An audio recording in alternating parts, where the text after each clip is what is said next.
नमस्कार मंडळी आजच्या माझ्या व्हिडिओचा विषय आहे ऑनलाईनच्या जगात सेल्फ कंट्रोलची बदललेली व्याख्या. अर्थात मी माझं मत मांडणार आहे. आजकालच्या जगात आपल्याला सगळं काही ऑनलाईन मिळतं, म्हणजे कपडे असू दे, दागिने असू दे, खाण्याचे पदार्थ असू देत, आणि ह्या सगळ्या वेगवेगळ्या कॅटेगरीसाठी वेगवेगळे ॲप्स आहेत आणि आपल्याला सगळ्याची गरज असते. त्याच्यामुळे आपल्या मोबाईलमध्ये सगळ्या कॅटेगरीचे ॲप्स असतात. आता कसं आहे, आपली सॅलरी कधी क्रेडिट होणार आहे किंवा आपल्याला कधी पैसे मिळणार आहेत ह्याची माहिती म्हणा किंवा ह्याची उत्सुकता आपल्यापेक्षा जास्त ह्या ऑनलाईन ॲप्सना असते. म्हणजे कसं आहे ना, आपली सॅलरी क्रेडिट होते ना होते तोपर्यंत स्विगीवाल्यांचं असं छान पॉपअप येतं, treat yourself with nice dessert.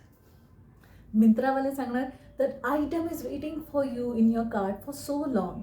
मग किंवा त्या आयटमची प्राईस 10-20 रुपयांनी का होईना ती कमी झालेली असते त्या दिवशी.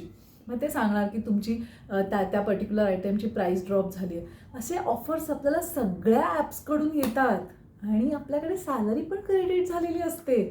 अशा वेळी सुद्धा जी व्यक्ती किंवा जी स्त्री कंट्रोल करून शॉपिंग कुठच्याही प्रकारची करत नाही किंवा कुठच्याही प्रकारचं फूड ऑर्डर करत नाही, तो खरा सेल्फ कंट्रोल आजकालच्या जगातला, असं मला वाटतं.